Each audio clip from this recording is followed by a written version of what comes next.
मोदी जी जरा अपना रेडियो का चक्का घुमाओ और देखो कहीं पर देवानंद जी के गाने आ रहे हैं। एक देवानंद जी का गाना सुना दो। जब तक सुबह सुबह आपके रेडियो का एक गाना ना सुन लो मजा ही नहीं आता। मैं तो चाय लेकर यहीं पे आके बैठ जाता हूँ। लेकिन मोदी जी आपका रेडियो आज बोल क्यों नहीं रहा, क्या बात है? क्या बताऊँ लालू जी, ये केजरीवाल जी से मैंने रेडियो खरीदा था और जब मैंने ये रेडियो खरीदा था उन्होंने कहा था कि इस रेडियो के अंदर जो बैटरी है वो कम से कम 2 महीने तक चलेंगी। लेकिन इस रेडियो को लाई हुए तो अभी 15 ही दिन हुए। 15 दिन में ही इस रेडियो की बैटरी डाउन हो गई, खराब हो गई।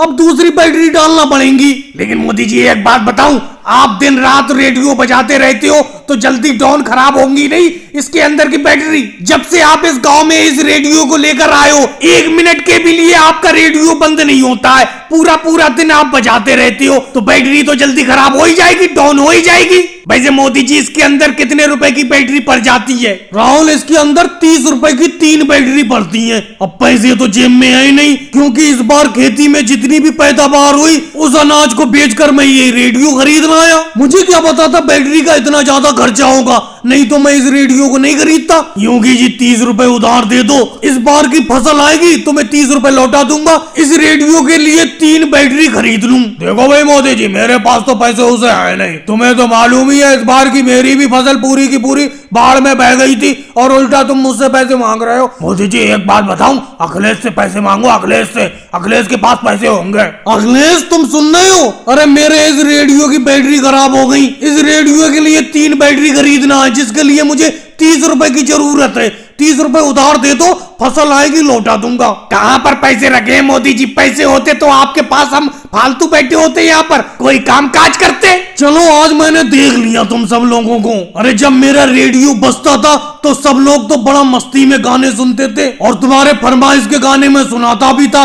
आज जरा से मेरे रेडियो की बैटरी खराब हो गई, कोई मुझे 30 रुपए उधार नहीं देना चाह रहा है। आज के बाद तुम सब लोगों के सामने रेडियो बजाऊंगा ही नहीं। अरे जी आज कौन सी कहानी सुनाओगे? आपकी जब तक कहानी ना सुन ले मजा नहीं आता है। आपकी कहानी सुनने के लिए सब लोग इकट्ठा होकर बैठ जाते हैं। राजनाथ सिंह, ये तो मुझे मालूम ही है कि जब तक तुम सब लोग मिलकर मुझसे एक कहानी नहीं सुन लोगे तब तक मुझे छोड़ोगे नहीं। चलो मैं आज तुम्हें बहुत ही अच्छी और बहुत ही बढ़िया चालाक बंदर और मगरमच्छ की कहानी सुनाता हूँ। लालू जी आज अपने घर से यहाँ पकौड़े तलकर लाने वाले थे, हम सब लोगों को खिलाने के लिए लाए नहीं। मोदी जी क्या बताऊँ, मैं पकौड़े तो तलकर आज ले आता लेकिन सरसों का तेल खत्म हो गया। कल को आपको पकौड़े जरूर खिलाऊंगा। मुझे मालूम है कहानी सुनते हुए पकौड़े खाते हुए बड़ा मजा आता है। आप क्या सारा वक्त यूं ही निकाल दोगे? बंदर और मगरमच्छ की कहानी शुरू करो।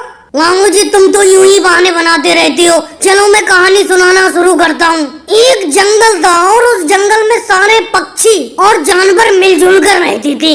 जंगल के बीचों बीच में एक बड़ा सा तालाब था। लेकिन मोदी जी एक बात बताओ, हर जंगल में एक आध तालाब होता ही है, इसमें क्या नई बात है? योगी जी फिर आपने बीच में बोलना शुरू कर दिया, मैं कहानी को बंद कर दूंगा, यही सुनाना। उस तालाब के अंदर एक बहुत ही खतरनाक मगरमच्छ रहता था। मोदी जी फिर आप मुझसे कहोगे कि मैं भी योगी जी की तरह बीच में बोल रहा हूँ। ये बताइए इसमें नई चीज क्या है? मगरमच्छ तो वैसे भी खतरनाक होता है, सीधा मगरमच्छ कौन सा होता है? वैसे मोदी जी मैं राहुल की बात का समर्थन करता हूँ। तुम लगता है पूरी कहानी सुनना ही नहीं चाह रहे हो। सिद्धारमैया जी तुम भी राहुल के साथ सुर में सुर मिलाने लगे। कहानी पूरी सुन तो लो। वो मगरमच्छ आए दिन जंगल के जानवरों को परेशान करता रहता था। उसी जंगल में एक बहुत ही चालाक बंदर रहता था। लेकिन मोदी जी एक बात बताओ, ये जितने भी बंदर होते हैं ये चालाक क्यों होते हैं इतना ज्यादा? अब नीतीश कुमार जी मैं बंदरों से पूछ कर आऊंगा कि वो इतना चालाक क्यों होते हैं। बेफालतू की बात करते हो, कहानी को सही तरीके से सुनाने ही नहीं देते, बीच में बोलते रहते हैं। वैसे मोदी जी मैं एक बात बताऊं, आप इन लोगों को कहानी सुनाते ही क्यों?